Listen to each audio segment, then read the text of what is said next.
State government, central government, Mizo সরকার এবং displace group.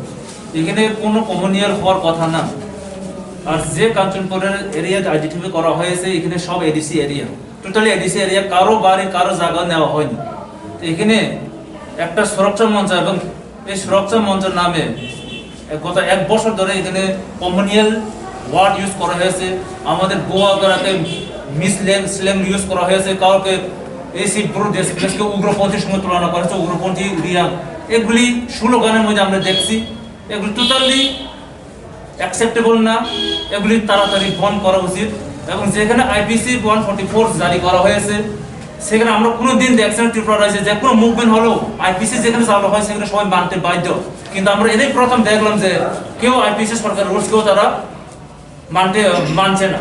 যদি এমন হয়ে থাকে তাহলে নেক্সট ফিউচারে যে কোনো সংগঠন যদি মুভমেন্ট চালু করে, মুভমেন্ট বিস্তার করে, তাহলে তারও আইপিসি মানতো না। তাহলে ত্রিপুরা ফিউচারে কি ল অ্যান্ড অর্ডার কিছুই থাকবে না। তো এগুলি ইমিডিয়েট অ্যাকশন নেওয়া উচিত সরকার। এগুলো একটা দেখে দেখে অনেকটা শিখে যাবে।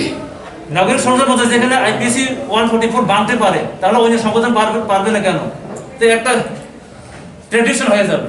তার জন্য আমরা অনুরোধ থাকবো, আমাদের ডিমান্ড থাকবো সরকারের কাছে এটা তাড়াতাড়ি অ্যাকশন নেওয়া উচিত। এবং যারা আইন ভাঙছে, যারা প্রোটেস্টার নামে আমাদের নিরীহ বিশ্বজিৎ দেবনাকে ভিডিও আছে আমাদের কাছে, ওদেরকে পিটিয়ে হত্যা করেছে, সেই নেতাদের বিরুদ্ধে অ্যাকশন নেওয়া হোক তাড়াতাড়ি, অন্যথা এরা অন্যদিকে হতে পারে। আমরা চাই এটাকে কেউ নিয়ম না পালানো হোক, মিডিয়ার মাধ্যমে সবাই সত্য ঘটনাটা যেন সবার কাছে নিয়ে যাওয়া হোক।